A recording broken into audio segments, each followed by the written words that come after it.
we talking about? Yeah, what's going on today? I don't know. Yes, sir, there she goes.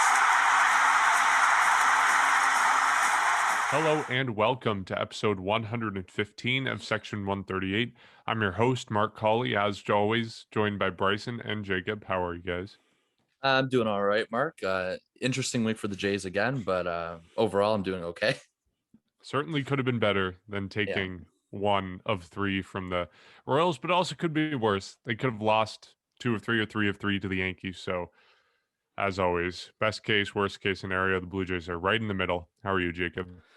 Well, I'll put it this way. My faith in the team is being tested, but I'm here for the long haul. And I don't know. I think we've got a lot to analyze this week. I'll say that. Certainly a lot going on with the Blue Jays. The good thing is some of the people we've talked about previously, some of the good performances, Vladimir Guerrero Jr., Steven Matz, they're still keeping on. They're doing the same amazing things that we complimented them for last week when we talked on the podcast. But the bad thing is some of the things around the edges that we were encouraged by, Randall Grishik, some of the other names we thought were heating up, Alejandro Kirk, I know, was on that list, Rowdy Tellez on that list, although to some extent he is heating up. There's still a lot of disappointments with the Blue Jays and a lot of problems offensively. We saw that rear its ugly head today. They got shut out against the Kansas City Royals, lost 2-0, despite Robbie Ray's best effort to blow this wide open for the Royals. Robbie Ray's another guy we should talk about. Overall, not a disappointing week, not an encouraging week. What stood out to you the most watching the Blue Jays play this week? What are you most concerned about? What are you most happy about? I think what I'm most concerned about is that the injuries might be starting to catch up to the Blue Jays because we've seen this already. Kirby Yates went down at the beginning of the season. We thought, okay, Dolis, Romano, maybe they're going to be the closers or audition for that role. And then we see Julian Merriweather take over that role or kind of come out of the blue, and then he's injured. So then it's, okay, the Blue Jays don't have many bullpen guys. And then Tanner Roark goes to the bullpen, and then Anthony Kay makes a start. And it's just, I think the injuries are really starting to catch up to them on the pitching side of it. Overall, though, I think the offense was not very good. As you mentioned, they only won one game against the Royals. Oddly enough, they won two against the Yankees, which is kind of funny. They are beating the team that's supposed to be really good and then losing to the teams that are supposed to be bad. But it's not been the Blue Jays that we've expected to see so far. On the positive side, I think we can look at Vladimir Guerrero Jr. I think his offense has been great. Unfortunately, his on-base streak of every single game getting on base is over now. But he's still hitting over 300. He's still mashing home runs. I think he was 2 in the series against the Royals. And he made a few nice plays. When we go back to the New York series, there was a play with Robbie Ray on the mound where there was basically Giancarlo Stanton hit a ball to Vladdy or within his vicinity, and Guerrero had to basically run to first base. He couldn't just loop it over to Ray and get the out. So he's showing some athleticism. But I think the general consensus is that this team is it's struggling and it's not what we've expected it to be, despite some of the bright spots in the roster. Yeah, it was a tough week again for the injured list. It seems that, well, last week it actually seemed fine, and then we were all under the assumption that it was beginning to get better. And that just was not the case. So over the span of the last time we recorded to now, let me just see here. So Teoscar Hernández officially tested positive for COVID-19. The good news is that he is symptom-free and he is recovered. So they're just going through the protocols and he should be back soon. Julian Merriweather has gone down. Julian Merriweather has gone down. Ross Stripling has gone down. Jordan Romano has gone down. Kevin Biggio is dealing with a hand issue day to day. A little bit concerning just because he wasn't playing, or he did play yesterday. He appeared as a pinch runner, but he didn't actually swing a bat. And I'm not going to lie, I'm a little bit concerned about that. And you hope that doesn't turn into an injured or an IL stint. So a few things going on here for the Jays injury wise. And I guess they got good news this morning with George Springer appearing that he's on, I guess, the right pathway to a return. But overall, the Jays lose a lot of key relievers. And I think today said it all in terms of on the Sunday of April 18th when we recorded the series finale in Kansas City and a 0-0 ball game heading into the later innings. And you bring out TJ Zoik and Tanner Roark. And I think that kind of defines what the current situation is in this bullpen. And, just not a lot of options are there right now. Rafael Dolis pitched yesterday on the Saturday game as part of in one of the doubleheader games. So he probably wasn't available today anyway. But I think today summed it up in terms of what they have, I guess, for their pitching. But the offense as well continues to be a little bit of a concern. Overall, the past 7 days, the team had an OPS below 700. I think it was at 690, an on-base percentage below 300, and of course, a batting average just around 240. So overall, the team's not walking. The slugging percentage is also low. I think it was at 395 over the past 7 days. And it hasn't been good at all for this team. And it kind of seems to be, I guess, a similar kind of situation where we were last week. Bo Bichette still swinging the bat well. Vladimir Guerrero Jr. continues to impress. And there's a bunch of other names. Randall Grichuk's a guy who's starting to cool off just a bit. And a lot of people weren't exactly too confident that his hot streak to start the year was going to last. So that doesn't surprise me one bit, unfortunately. But there's other names here. Rowdy Tellez, I guess, over the week finally got a hit, finally got a home run. So he's kind of on the board.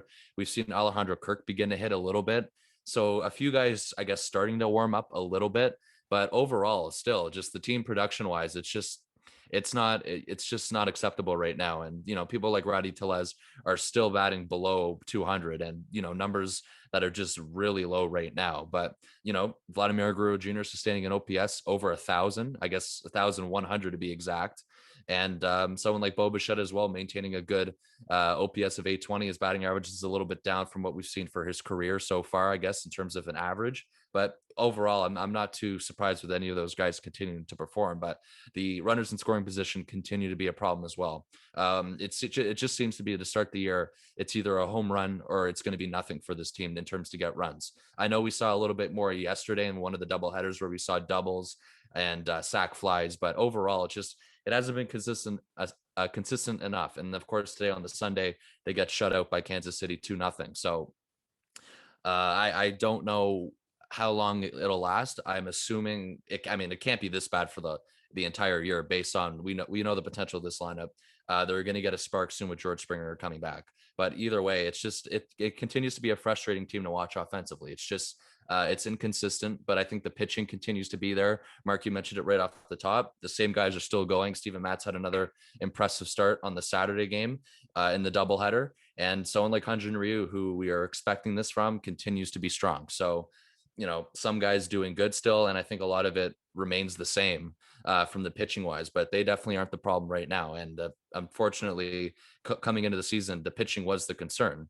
And with Robbie Ray, if you want to reference today on the Sunday, his walks are a problem again. So somebody that they need a lot of, I guess, they're going to be relying on a lot heavily this year. He needs to clean up the walks. Today was 6 walks and his previous start was around 3, maybe even more. I can't remember the exact number, but either way, he was still walking people. So that's got to be addressed. And overall, though, the pitching is not the problem and it continues to be the hitting, pretty much to sum it up, to say the least.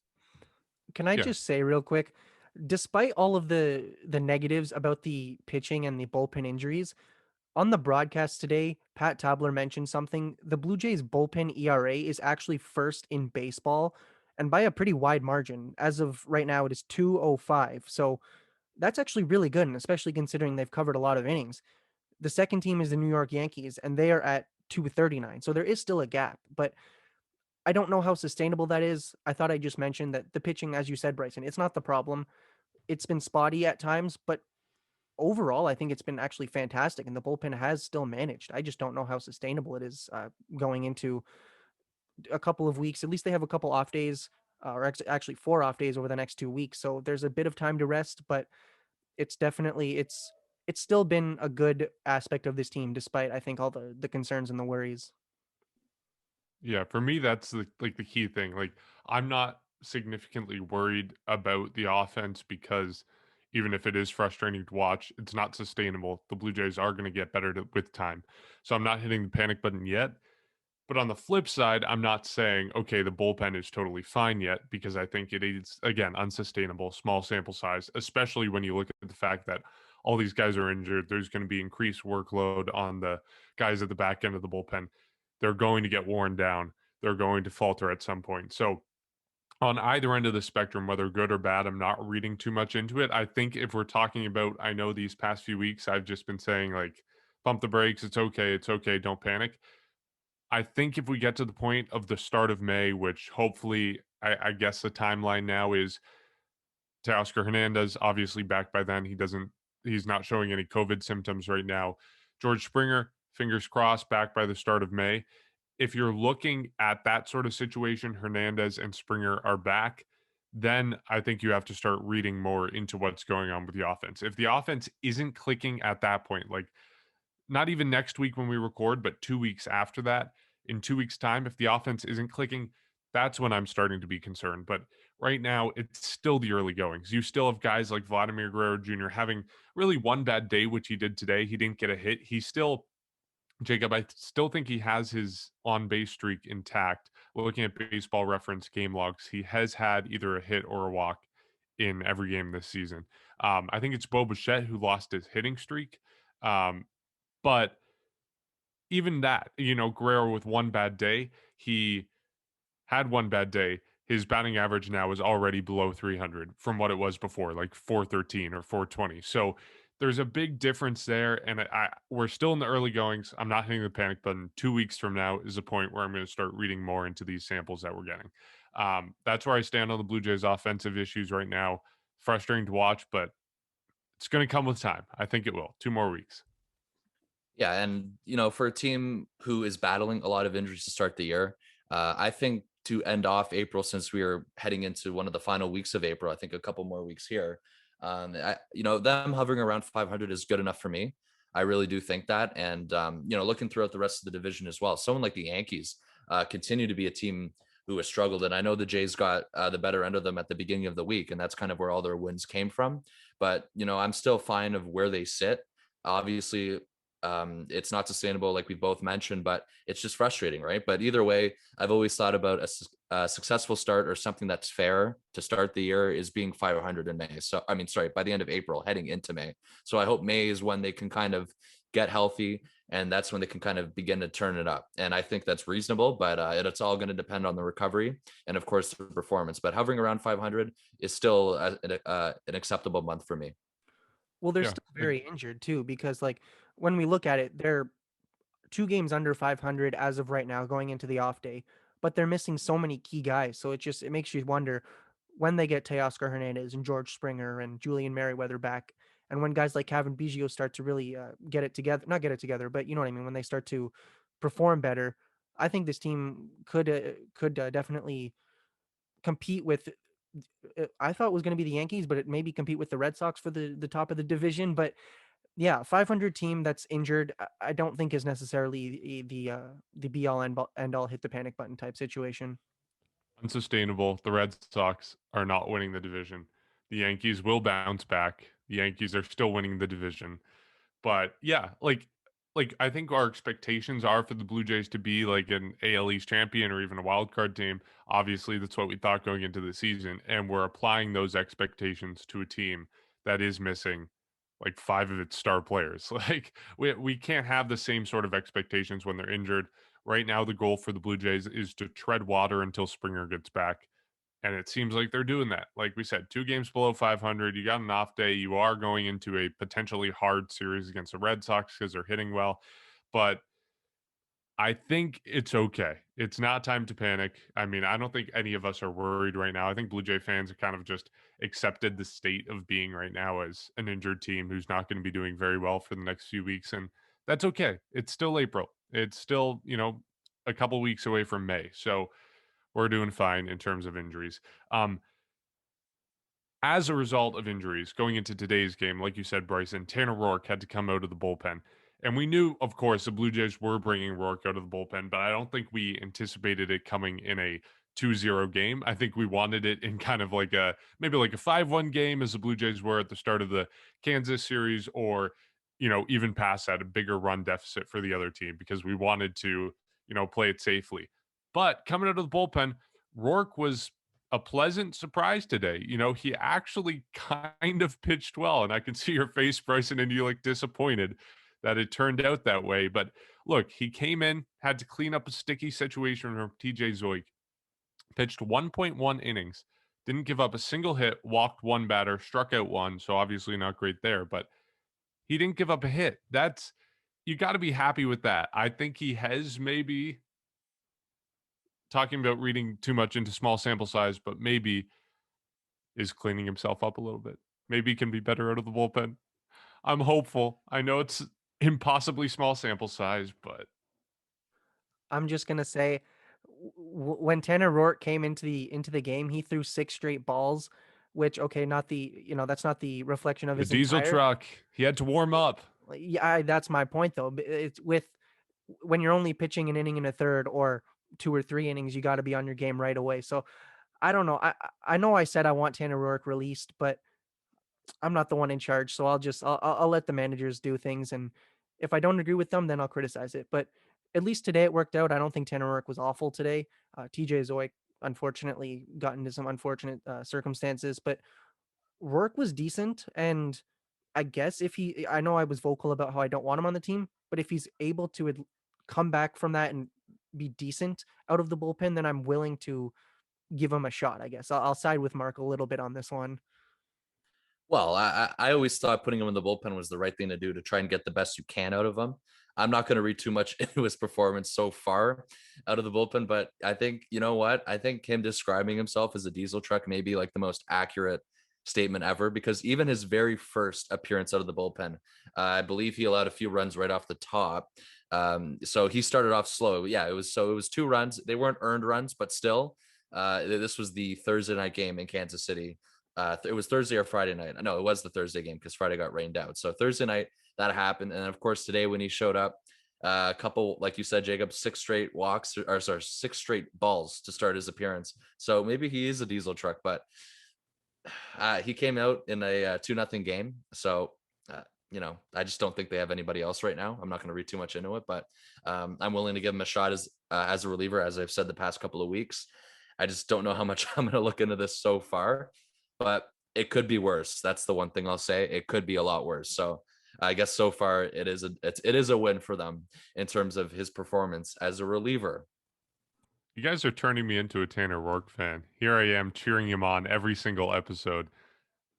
I just want him to get more time. I think we were a little bit rushed for judgment. A lot of people were. So, anyways, another name in today's game that's just at the front of mind for a lot of people is Robbie Ray. We mentioned him, 6 walks, exactly the opposite of what you want to see from it. In his first outing, he did fairly well. He walked 3, struck out 3, but the strike zone was a little bit messed up that game, which we'll talk about later.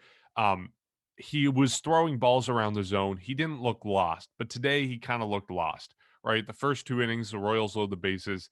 Somehow he manages to get out of it, but he runs into a couple situations later in the game. Again, 6 walks, and that's a big number for a guy who led all of baseball with walks last season and was good in spring training. You want to see him shake off that rust. You want to see him have good command, and we did not see that today.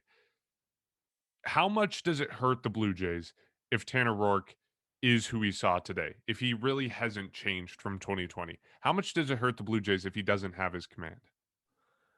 In the immediate future, I think it's detrimental to them because, as we said, their rotation is so injured and so plagued by injuries.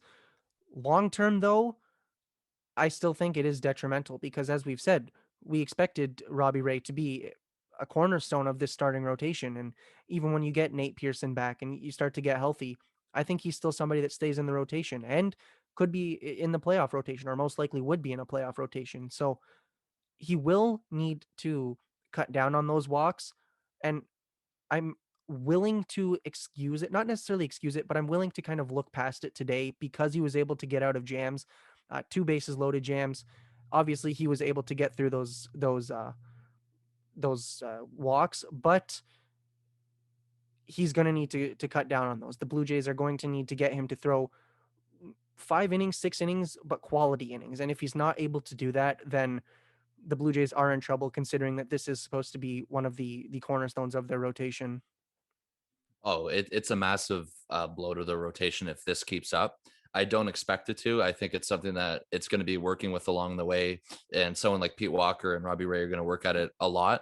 But so far, it definitely would be a massive loss because we know the story entering the year. He was slotted at the number 2 spot before he was injured. And now when he comes back, he arguably is still number 2 on the depth chart. I know it's all kind of messed up in terms of the scheduling. Right now, the Jays actually have a 4-man rotation. TJ Zoid came out today, and that kind of, I guess, sets up a bullpen day for Wednesday. I believe Charlie Montoya already confirmed it, unless anything happens last minute. Anthony Case has slotted into the rotation for the time being. And really, the only 2 people that have been consistently performing are Hyunjin Ryu and Steven Matz. So how much more of a difference does it make if Robbie Ray shows up and pitches at a I guess an elite level, or at best, or even just at a good level, a solid level, where he's not walking guys and still not allowing runs? I know today, he didn't allow any runs today, but we all know that if that were to happen again, likely 8 to 9 times out of 10, it would have gone a different way. He was tremendously lucky to allow nothing and walking 6 guys in 5 innings. That is a concern for the long term. And I do think it's something they can fix. But if he's not there and performing as we are hoping him to be or expecting him to be, it's a massive loss to the rotation for sure. Nate Pearson is expected to come back. And I guess that sets up a 5th man. Ross Stripling's going to come back. And you really don't know what you're going to, Ross Stripling, you know what you're going to get. You're not going to get the greatest numbers. You're not going to get the worst numbers. And Nate Pearson's just a question mark right now in terms of his workload, I guess his recovery. And that's why this team is definitely going to be depending on Robbie Ray. I know Steven Matz has definitely, I guess, come up and accepted the challenge and kind of been that guy as well with Hyunjin Ryu, which is good. But who knows how sustainable that is with Steven Matz? I think the only guy we're really expecting this to kind of sustain with is Hyunjin Ryu. So, of course, it's a massive difference maker in terms of what they have right now. And, with Robbie Ray, it's just a little bit concerning today. But I guess we're going to give him a pass because he ended up not allowing a run, as we said. So they do need him to wake up, though. And I really do hope the walk rate can go down, because I believe in his last start as well, he walked around 3 people. So, I mean, yeah, so it is because he's had 9 walks in 2 starts combined. So, that says enough. And his whip's at 160. So his whip's also pretty high, as much as his ERA is down. And that is why it's just, you don't really know how you feel about Robbie Ray, but he is definitely a massive, I guess, difference maker in this rotation. We've been saying it all winter. So that's why the Jays need him to, lower the walks and lower the whip and be that solid, maybe number 2 starter in this rotation. Yeah, he was looking like Harry Houdini today, and that's not going to happen every day. You can't get away with that. If it does, his FIP is going to be insane. His whip is going to be insane. He can't get away with that long term. And I think you're right that it's not going to happen long term. I think part of it is the rust. He had a long layoff after being on the injured list. It'll be fine long term, but fingers crossed. I think the most disappointing thing, in addition to everything that you guys said for me, was just that I was getting really excited with what we were seeing from Steven Matz, because, our picture of the starting pitching of the rotation for so long was that Ryu's going to be solid. Robbie Ray isn't going to be an ace by any means, but he's going to be solid number 2. And then, the rest of the 3 spots are just a black hole. So I got to thinking about Steven Matz, and he's coming back. He's, putting up Cy Young numbers basically in his first 3 starts. You get a guy like that plus Robbie Ray, all of a sudden the rotation is looking really, really good. So I was getting my hopes up. And then, of course, Ray came out today and had a disappointing outing. So that's what I'm focusing on right now. Just a little bit disappointed by that. But let's turn to Steven Matz, because I think we're all pretty calm on Robbie Ray. Hopefully he gets back with time. But Matz has been insane. We mentioned it a little bit last week because we had the start against the Rangers in his season debut that we saw, which was impeccable. 9 strikeouts, 1 walk over 6.1 innings. Exactly the type of outing you want to see from Steven Matz. And then he came out game 2, 6 innings, 1 run against the Angels, which we know they have a potent lineup. That was in the game that the Blue Jays won 15-1. And then against the Kansas City Royals, another 5-1 win for the Blue Jays, 6 innings, 1 run, 2 walks, 5 strikeouts, 82 pitches to do that compared to 90 pitches, what he needed for 6 innings the outing before. So absolutely impeccable from Steven Matz. If Robbie Ray is who he was today for the rest of the season, at least the Blue Jays have Steven Matz in there. Of course, Matz is going to regress to, I would say, a little bit above league average are my expectations for him now. I'm not thinking that these 2 starts are the rest of his season for him. I think he's going to regress to the mean, but at the very least, the Blue Jays have one guy in there who appears to be absolutely impeccable, along with Hyunjin Ryu. Yeah, he's been a very, very pleasant surprise. And he has pitched 18 and a thirds innings, so a little bit more than 2 full games. So I think we can maybe get a bit of an idea for what he's able to do, at least in the early parts of the season.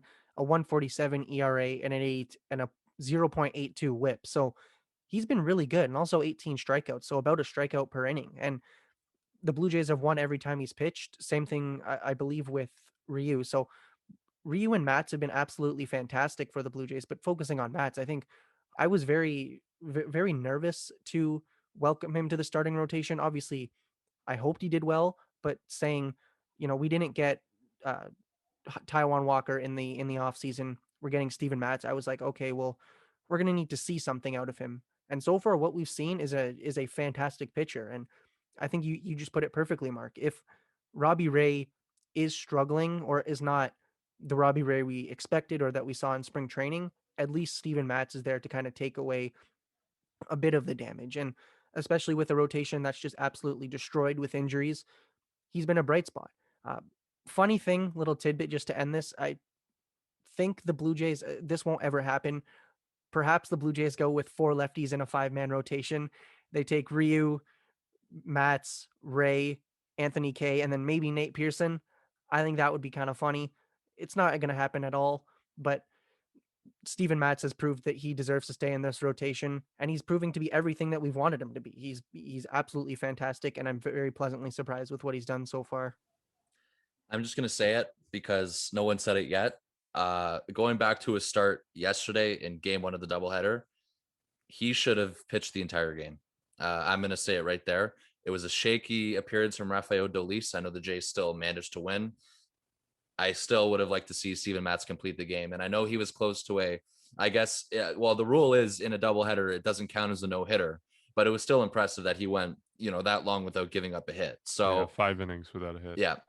And I'm just going to say it. He should have finished that game. And you know what, with Steven Matz, he's been remarkable because we know that he has something there, because going back to his days with the Mets, 2015 and 2016 were his best years. It's especially 2015. He had an ERA, or actually, no, that was only 6 starts. Never mind. Going to the next year, 2016, a 3.40 ERA. And that's pretty good in rotation with Jacob deGrom, Noah Syndergaard. He was good near the back end of that rotation. So we've seen it from Steven Matz before, but to start it off this year, this is definitely one of the best starts he's ever gotten off to.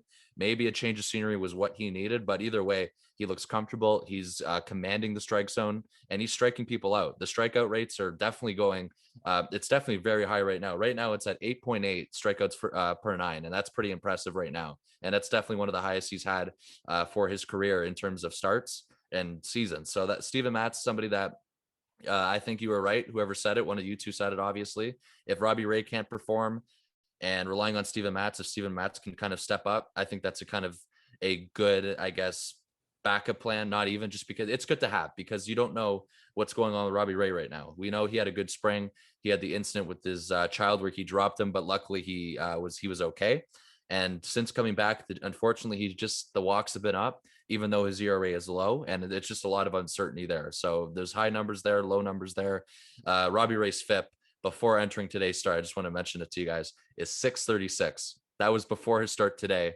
So you can imagine it's probably going to be around 8 or 9. And someone like Steven Matz, his FIP is at 305. That's still good. And either way, I'll take it. I think we would all take it. Steven Matz so far to open the year is 3-0. So good for him so far. And I'm pretty happy to see it, because Steven Matz was somebody that kind of, like, I guess we heard about him at some points during the offseason. I feel like we had an episode where we kind of quickly mentioned him at the end, saying he was one of the targets that the Jays were reportedly interested in, as much as that was like pretty much out of everyone available. They actually ended up trading for Steven Matz right before the spring, and a lot of people weren't happy. That's the truth. And they wanted Taiwan Walker to come back. They wanted them to re-sign this guy or sign this guy, Jaco DeRizzi, and they managed to get Steven Matz. And so far, Steven Matz has come in, and he's pretty much shut up all Blue Jays fans who are hating on the pitching. So I think that's a safe way to put it. And it's good because you want that to happen and you want him to be a key part of this team. And if Robbie Ray figures it out, that's a pretty solid 1-2-3 in terms of performance so far, with Steven Matz continuing to pitch well. You have Nate Pearson on his way back as well. There is potential for this rotation to be better than what people think. How sustainable is it from Steven Matz? Nobody really knows. I assume a drop off. Mark, you went over it. Probably going to happen, but he can still be a solid pitcher in this rotation.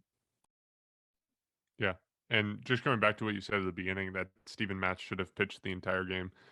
He 100% should have. I was rooting for a complete game, 7 innings complete game. It would have been the Blue Jays' first complete game since May 18th, I think it was, of 2019, which doesn't really count either because it was a rained out game after 5 innings. The Blue Jays pitcher only pitched 4 innings. It was Ryan Fireband or something. It was a name I completely Airband. I remember him. Yeah. I completely forgot he ever pitched for the Blue Jays. I looked up the last shutout or last complete game. Yeah. The last complete game the Blue Jays had, and I totally blanked. I could not remember who this guy was. So anyways, just a little tidbit there. But yes, he should have pitched a complete game because it's a doubleheader. The Blue Jays know they're going to be relying on their bullpen in game 2.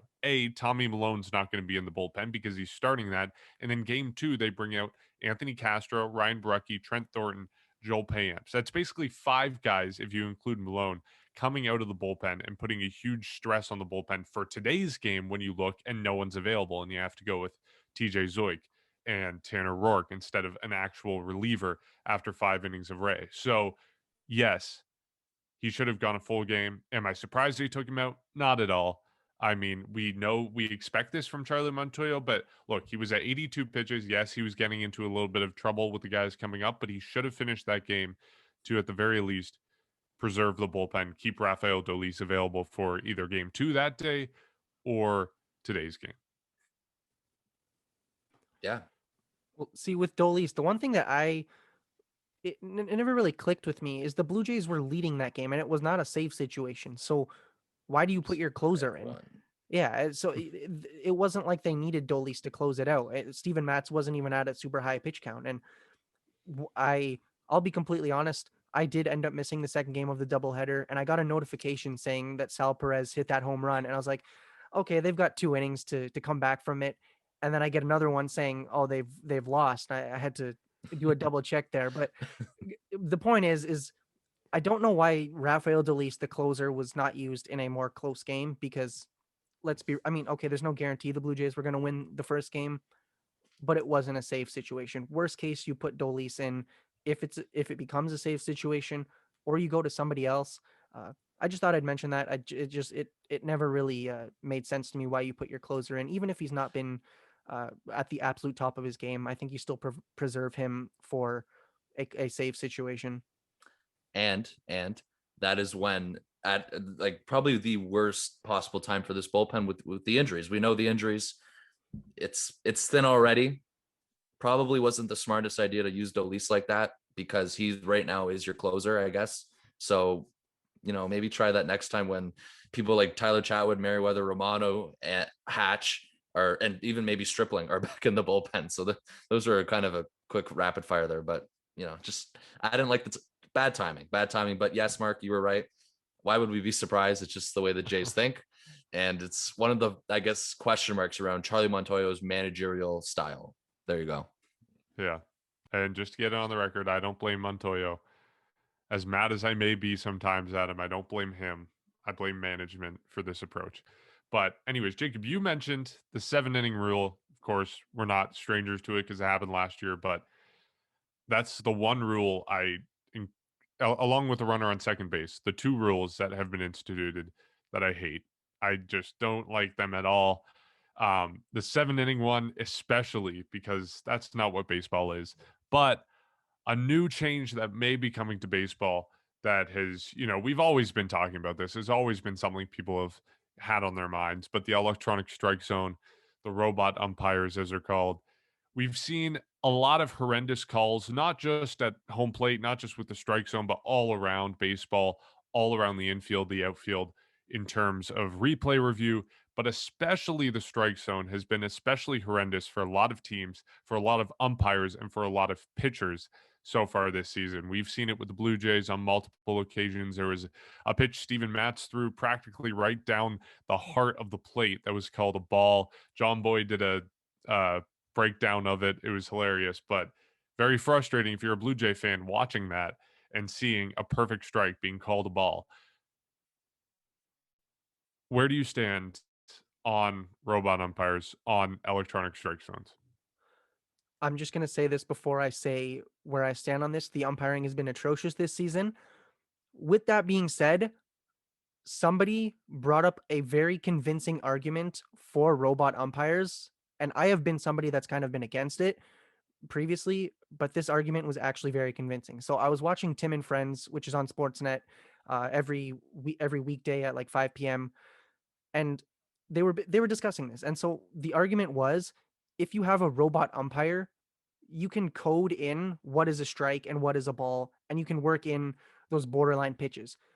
And what they mentioned, this was the key thing, was that once you do that, pitchers are forced to throw exactly in the strike zone. They can't try and get a pitch that's technically out of the zone but called a strike. And when you do that, you give hitters more of a chance to actually hit. And they're doing that because they're laying off of the what they called human error pitches, meaning a pitch was technically a couple inches too high. It's not a strike anymore. So a hitter doesn't need to say, oh, that was called a strike last time, therefore I need to swing at it this time. And so I thought that was interesting because I think you guys would agree with this. The best way to call a game is to have a consistent strike zone. We've seen it all throughout Major League Baseball where sometimes a guy will have a strike zone that's a little bit smaller.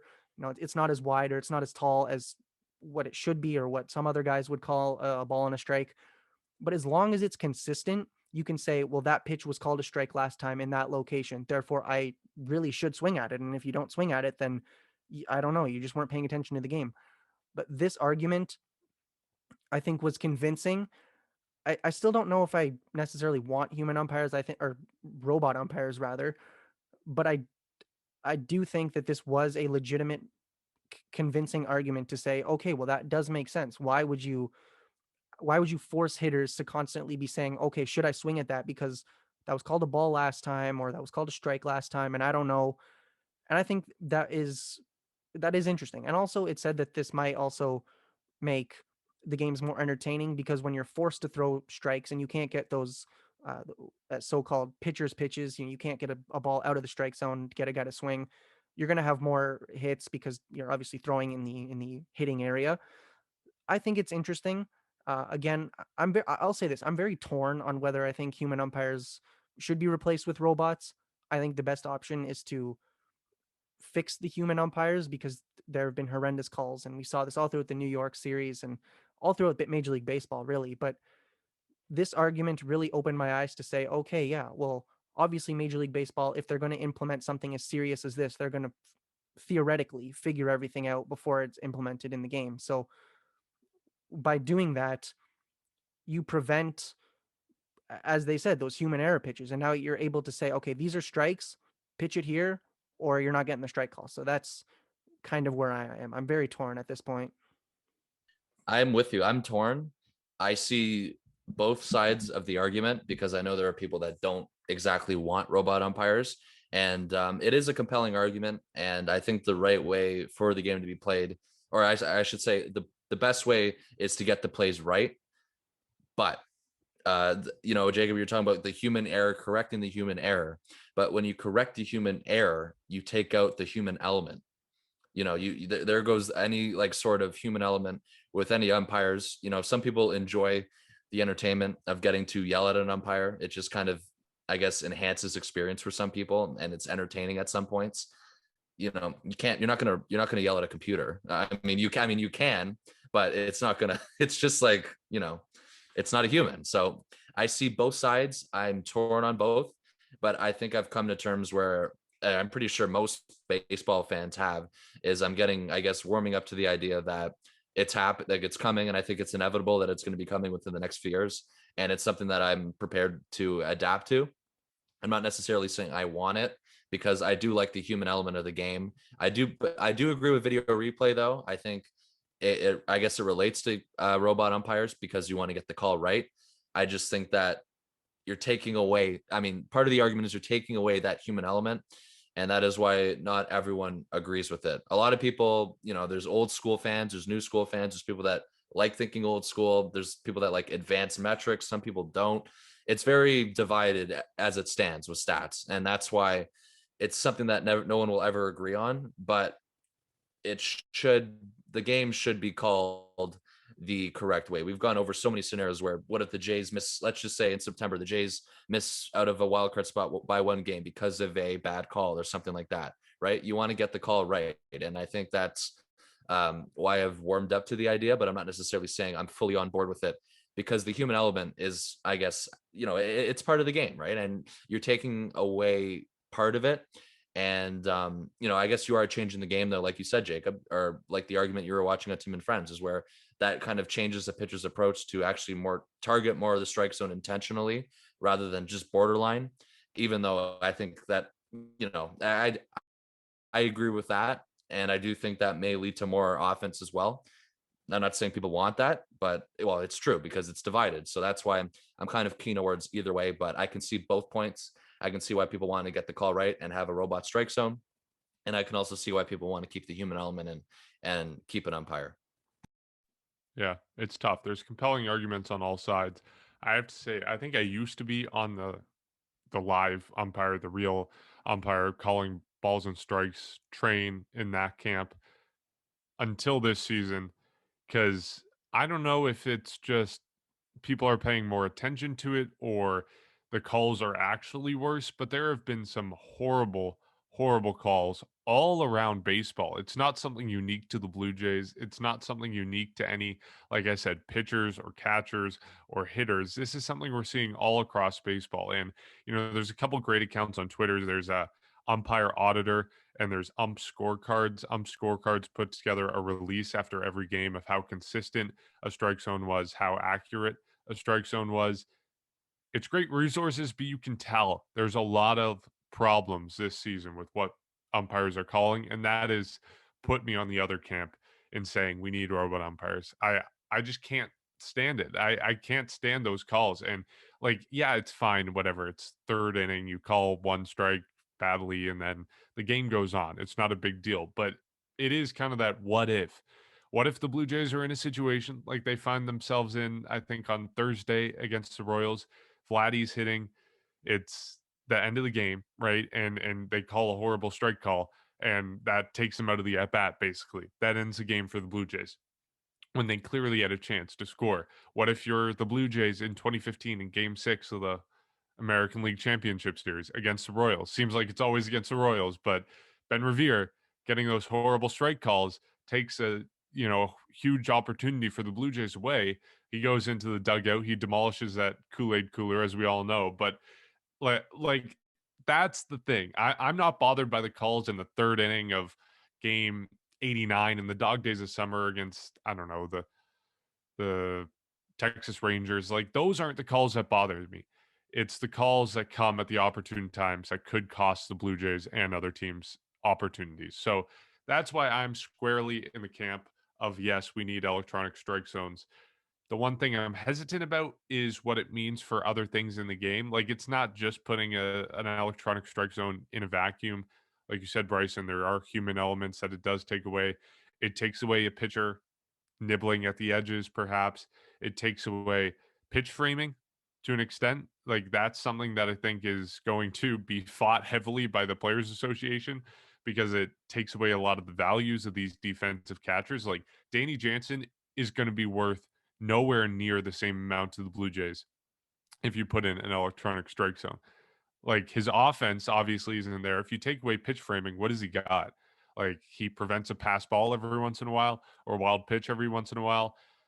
I don't know if that's worth it to keep it behind the plate. So you're going to see real changes if it is instituted in baseball. And that's the one thing where I'm on the fence, because pitch framing is all of course, something that's fun to watch. It's something that's important for a lot of players and pitchers.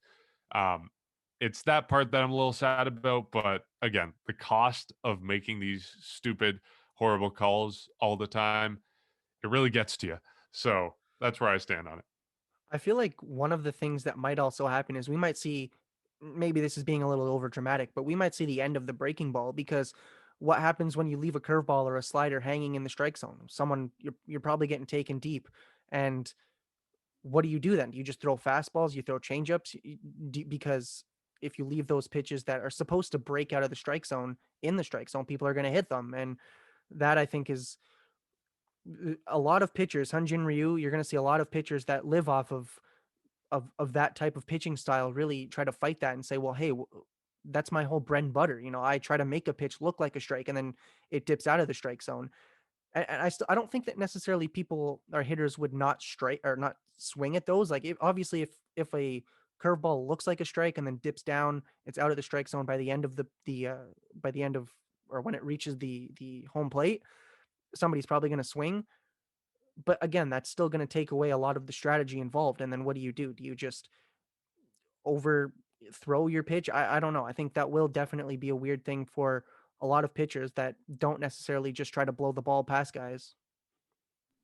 I don't know how likely that is. I don't know how, like, I don't think you're getting a lot of calls on breaking balls that are like, dipping below the strike zone. I don't think you're getting a lot of those calls from the umpires. I think it's more like you said, like people swinging at it. So, but of course, it is going to change how pitchers approach the game, and like I said, how catchers approach the game. So, that's the thing where I kind of don't want to rock the boat there, and that's why I'm maybe not as solid in this position as I would be in other positions. But I'm still leaning towards yes, electronic strike zone.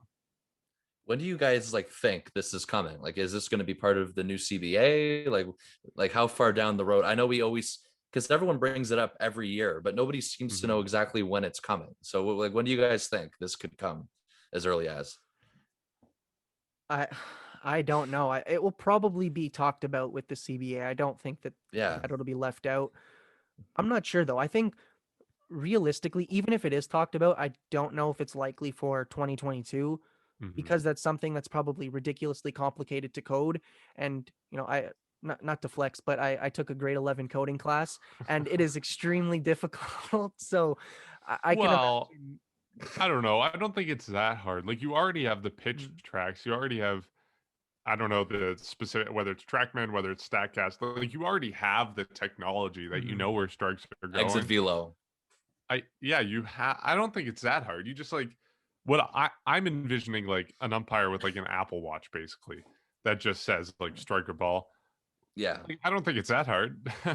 Oh, well, that's not what I would. I don't know why. But I know there'll be glitches along the way, but I think what that'll will be take when the it's hardest, funny. or I think that'll be the most difficult thing, because the way I see it, and this is kind of the way I envisioned it, when you look at the Blue Jays, when you watch the broadcast, they kind of have like an outline of the strike zone.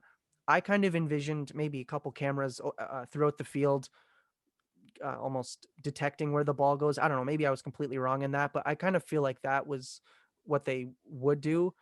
Because when you say robot umpires, I kind of thought there would be nobody behind the plate, but I guess I didn't think hard enough about that. But yeah, I don't know. I feel like it's something that might not be initially difficult to code, but when you try to fix all of the glitches and really work through it, I think that might take a bit of time. So if I had to guess, maybe 2023 at the earliest. Yeah, I think it's go. Yeah, I think it's down the road. Like, I think they're working out hitches. Obviously, in one of the minor leagues, they're testing it out. That's where it starts. It's down the road, and I think, like we saw the pitch clock come in the minors, and then a couple years later, it comes into the majors. That's why I think it's down the road a little bit, and I think exactly. I think the priority this CBA, I don't think it's happening this CBA, because there are other rules that are at the front of mind, whether it's the hitter, the DH in the National League, whether it's permanently keeping the 7-inning doubleheader rule, the runner on second in the 10th inning and later, whether it's permanently keeping those. I think that's going to be the focus of the negotiation, and we're not going to be seeing huge changes besides those rules. I think it's down the road a little bit, 2, 3, 4 years, maybe even 5 years to the next CBA. Yeah, there's a lot that's going to have to be addressed this winter, and I've talked about it last year during the pause. It's a little concerning of what lies ahead this winter. So one more great season to get under our belts, and I'm not too excited for this winter. So that I just hope they can play a full season next year as well and sort that thing out. The playoff format's something that's also going to have to be addressed. But yeah, it's just, the two sides don't seem to be on the best terms as of now, but hopefully they can figure it out. And the last thing on electronic strike zones, I know, Bryson, you mentioned different generations of baseball fans, classic baseball fans, traditional fans versus modern fans, sabermetrics, all that kind of thing. I will say that I think the spectrum on who supports electronic strike zones kind of spans all those types of fans. I know my grandfather loves baseball. He has been calling for a electronic strike zone for years and years and years, and he is lifelong from the 1930s, 1940s. So he's a traditional fan, but he wants an electronic strike zone. And I know there are people who like, sabermetrics, modern stats, they're into analytics and stuff like that, and they don't want it. So it's kind of a Very divided. Yeah. grab bag of, very divided about who wants it and who doesn't. But it'll be interesting to see in the future of baseball what we get. Okay, last, I guess, two things to mention before we wrap it up. We did mention Rowdy Tellez a little bit, but I just wanted to give him a shout out. Obviously 0 for 21 to start the season. Very, very rough, but he is going now. He's hitting well. He's almost up to 200, I think. Still below the Mendoza line, I guess, there, but almost there. So that's obviously a positive. And then Vladdy, of course, he keeps hitting. Crazy stats. 15-game on-base streak going back to the start of the season. It's just crazy what this kid is doing. It's very encouraging for the Blue Jays. As soon as the rest of the offense gets going, I swear to you, within 2 weeks, it's going to be a lot of fun to watch this team. But okay, we will wrap it up there. We're looking forward to what this team has in store for us over the next few weeks. But until then, you can rate and review our podcast on iTunes. You can also find it on Google Podcasts, Spotify, wherever you listen. You can support our Patreon at patreon.com/section138pod. As you learned last week, this week's episode is also going to be on YouTube. You can subscribe to us on YouTube at Section 138, a Toronto Blue Jays podcast. We also have some other content going up there. We've got live streams. We've got segments from our podcast. We've got previous episodes that we've done, including our interview with Dan Schulman that's recorded in video that you can watch there. In terms of live streams, you can also follow us on Instagram and Twitter at Section 138pod to stay up to date with when we're doing them. And sometimes we do them on Instagram, so you can watch them there as well. I think that's everything. Lots of stuff going on for us, but thank you to everyone who listened. We're excited to see whether the Blue Jays can get the offense going over the next week before we record again. But until then, stay safe, and we'll catch you next week. Thank you for watching this week's episode of the Section 138 podcast. If you enjoyed it, please leave a like down below, as well as comment your thoughts about what we had to discuss in this episode. If you're new, you can subscribe by clicking the icon in the middle, as well as hitting the post notification bell so that you're one of the first people to view our videos. Also, be sure to check out our social media pages by clicking the links at the bottom of your screen to keep up to date with everything that we're doing, as well as consider supporting us on Patreon, where you'll receive amazing benefits such as an invitation to our Discord server and the ability to influence what is discussed in future videos. Well, that's it for this week. Thanks for watching, and we hope to see you soon.